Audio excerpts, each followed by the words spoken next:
احکام تجارت، احکام تجارت۔ الحمدللہ رب العالمین والصلاة والسلام علی سید المرسلین، اما بعد فاعوذ باللہ من الشیطان الرجیم، بسم اللہ الرحمن الرحیم۔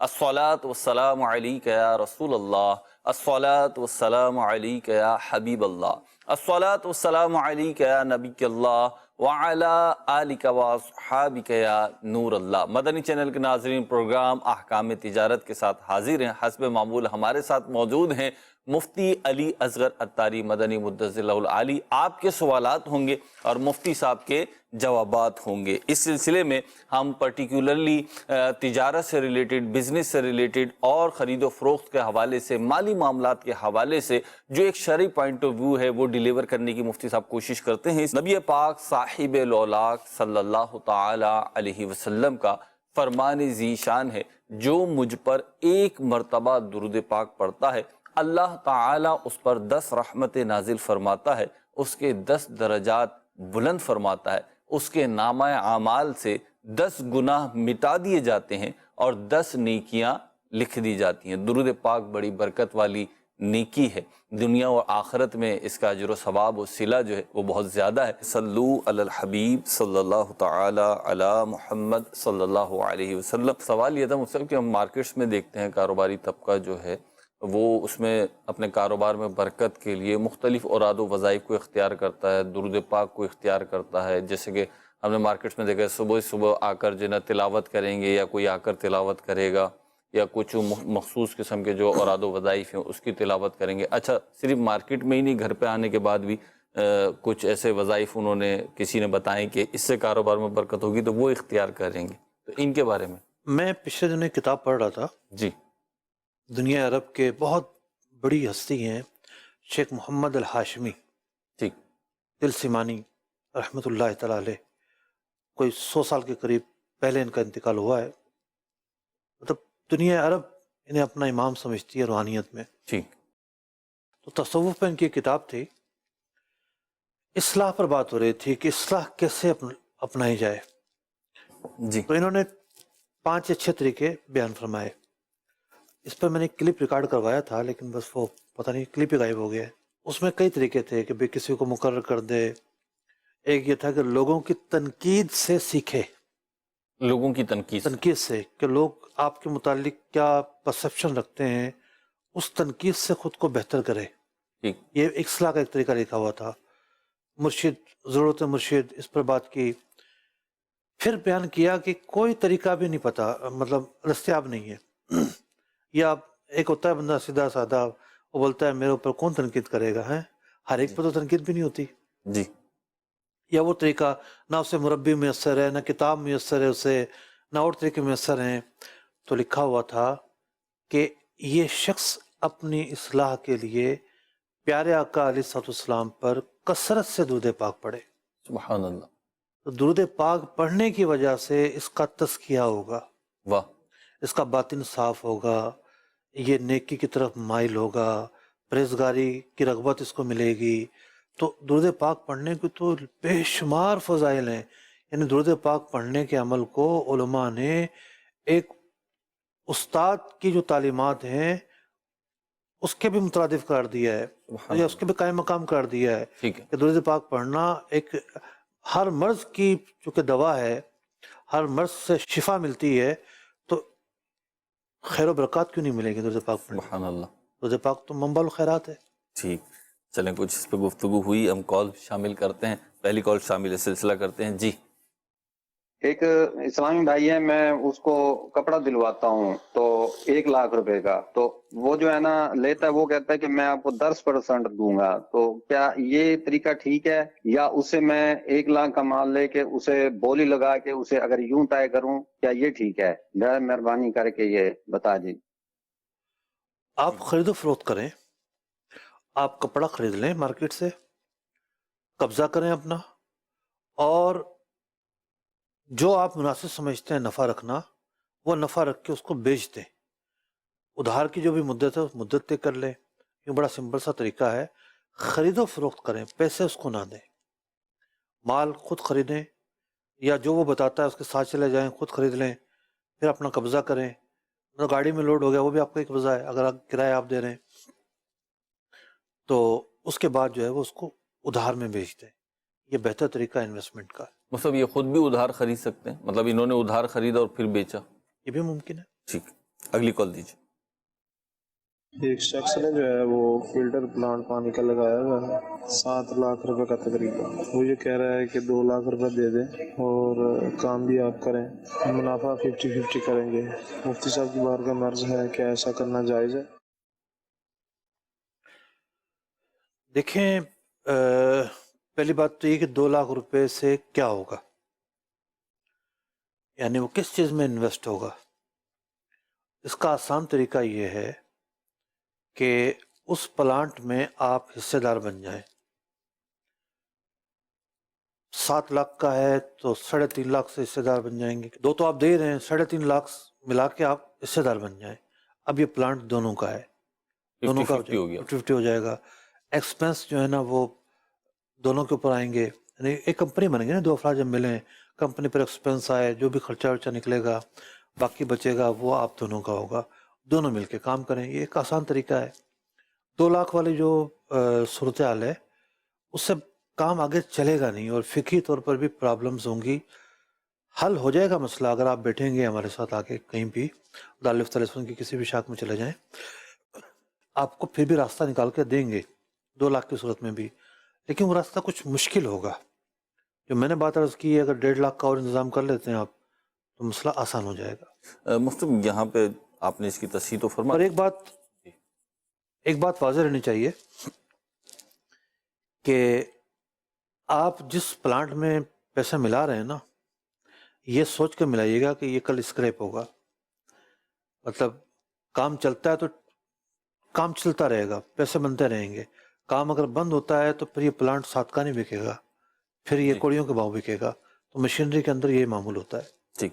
مفتی ان کو تو آپ نے درست ایک طریقہ بتایا. یہاں پہ میں بہت سارے ان افراد کو ایزیوم کرتا ہوں کہ جنہوں نے کوئی اس قسم کی پارٹنرشپ یا کاروباری ڈیلنگ کی ہوئی ہے کہ چلتے ہوئے کاروبار میں کچھ رقم دے کر اور وہ شریک کار بن گئے ہیں، چاہے وہ کریانہ کی شاپ تھی، میڈیکل شاپ تھی، XYZ کسی بھی چیز کے ان کا شو روم تھا، بزنس تھا، اس میں انہیں ضرورت تھی. اب 1 لاکھ کی ضرورت تھی یا 1 کروڑ کی ضرورت تھی، انہوں نے ایک کوئی پارٹنر تلاش کیا. عمومی طور پر مارکیٹس میں ایسی صورتحال سننے میں دیکھنے میں آتی ہیں.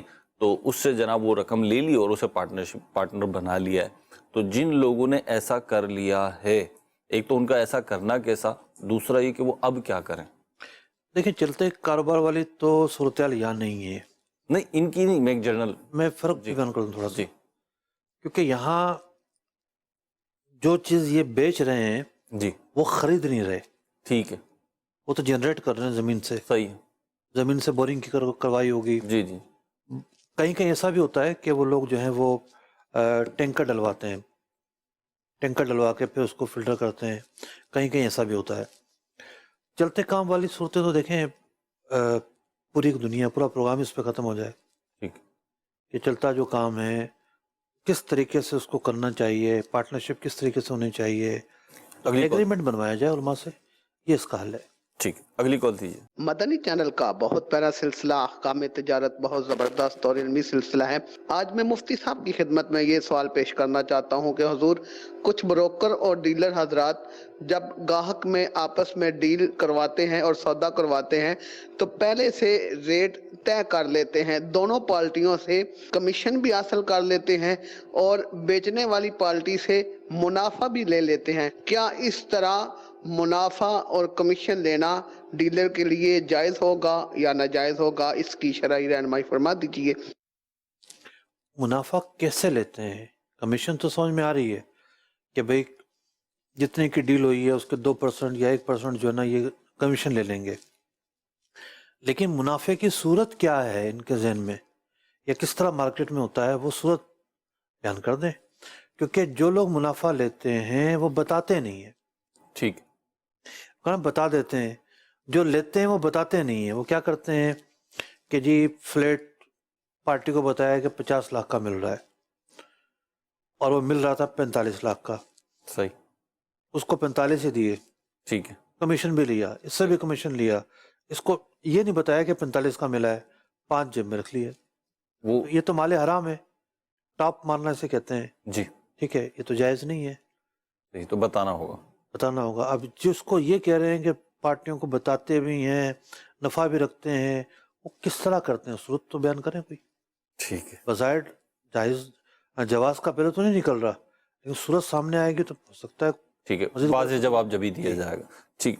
محترم یہاں پہ ایک سوال تھا کہ بعض اوقات یہ ہوتا ہے، ہمارے کراچی میں زیادہ ہوتا ہے کہ مسجد کے لیے مدرسے کے لیے جگہ خریدی گئی. اب وہ جگہ جو تھے وہ کروڑوں روپوں کی بالفرض جگہ ہے، تو اب جب چندہ کیا جاتا ہے تو اس کو تقسیم کر لیا جاتا ہے. مثال کے طور پہ جی یہ اتنے کی جگہ ہے اور اتنے گز کی جگہ ہے، کراچی میں گز سے عموماً چلتا ہے، تو اتنے گز کی ہے، تو ایک گز اتنے کا پڑا.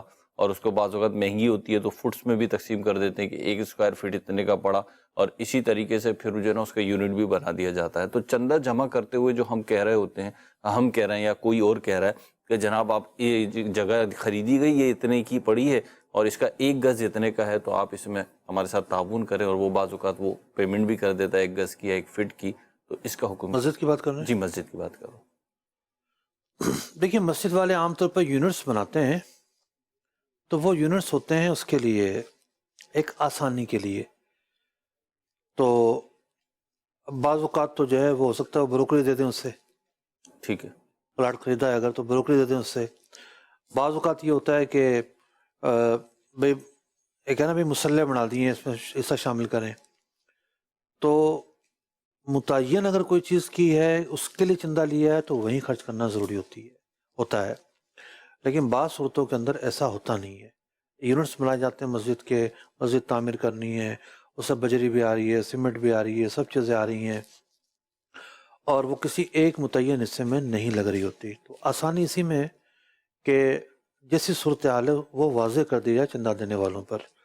اگر تو پلاٹ خریدنا ہے تو ٹھیک ہے، آپ نے بتا دیا کہ بھئی اتنے کا پلاٹ ہے، اتنی مالیت اگر آپ میں شامل ہوں گے تو ایک گز آپ کا حصہ ہو جائے گا. بڑی اچھی بات ہے یہ تو، جی کیونکہ ایک سامنے والے کی بھی خواہش ہوتی ہے کہ جو دیر پا چیز ہو میں اس میں شامل ہوں جی تاکہ اس کا ثواب مجھے زیادہ ملتا رہے. ٹھیک ہے. تو پلاٹ تو ظاہر بات ہے جب تک مسجد رہے گی پلاٹ رہے گا. ٹھیک. اگلی کال دیجیے. میرا مفتی صاحب سے سوال یہ ہے کہ ایک مسئلہ انہوں نے بیان کیا تھا کہ اگر مسجد کی چیز چندے سے آئی ہے تو وہ بالکل نکارہ ہوگی تو پھر اس کو نا ہم بیچ سکتے ہیں. اگر وہ بالکل نکارہ نہیں ہوئی، وہ پھر بھی قابل استعمال ہے، تو کیا اس کو ہم بیچ سکتے ہیں؟ اور دوسرا یہ کہ اگر کسی نے وقف کیا ہے تو اگر وہ بندہ چلا گیا کہیں، وہ اس کا نہیں مل رہا، تو وہ چیز نکارہ ہونے کے قریب ہے، تو پھر اس کو بیچا جا سکتا ہے؟ دیکھیے قریب تو ایک چھوٹا سا لفظ ہے، لیکن اس کے پیچھے بڑی وسعت ہے. بعض اوقات صورتحال یہ ہو جاتی ہے کہ ایک چیز ٹھیک ہے، پوری نکارہ تو نہیں ہوئی ہے، لیکن اس کے اوپر ایکسپینس ہو رہے ہیں، اتنے ایکسپینس ہو رہے ہیں، جی ٹھیک ہے. بنوانے میں اب آپ بائک لینے چلے جائیں، آپ کو 10,000 کی بائک بھی مل جائے گی، جی ٹھیک ہے. جی وہ بائک 10,000 روپے ہفتہ پھر کھائے گی آپ سے، ٹھیک ہے، اس کو مکینک کے پاس ہی لے کے کھڑے رہیں گے. ٹھیک ہے نا. تو اس قریب کی صورتحال کیا ہے؟ تو بعض اوقات جو قریب والی چیز ہے تو قریب والی چیز کو بھی اصل چیز شمار کر لیا جاتا ہے. ٹھیک ہے. ایک بندہ جو ہے وہ مرض الموت میں مبتلا ہو گیا، ٹھیک. تو فقہ کہتے ہیں کہ یہ فلاں تصرف نہیں کر سکتا، ٹھیک ہے، اس کے اختیارات روک دیے. اس کے اختیارات ختم کر دو. ٹھیک ہے. اور سوال کھڑا ہوتا ہے کہ بھئی اس نے یہ وصیت جو کی تھی کب کی تھی؟ حالت صحت میں کی تھی یا مرض الموت میں کی تھی؟ مرض الموت میں کی تھی تو وہ نافذ نہیں ہوتی، ٹھیک ہے. اور بھی کئی چیزیں نافذ نہیں ہوتی، ٹھیک ہے. کیونکہ یہ تو جائے رہا دنیا سے. صحیح. تو اب اس کے اختیارات بھی، تو قریب المرگ بھی بعض اوقات مرگ کے حکم میں آ جاتا ہے. ٹھیک ہے. تو یوں اشیاء کی صورتحال دیکھ کے ہی اگر چلنے کے قابل ہے، ایکسپینس نہیں دے رہی، تو جب آپ کو تبدیل نہیں کرنی تو نہیں کرنی. ایسا موقع ہے کہ شریعت اجازت دیتی ہے کہ تبدیل کر سکتے ہیں، تو پھر اس میں مالک اگر نہیں ملتا تو بھی ظاہر بات ہے آپ نے تبدیل کر کے اس جیسی چیز ہی لینی ہے، تو اس جیسی چیز میں ہی وہ پیسہ لگایا جائے. اگلی کال دیجیے جناب.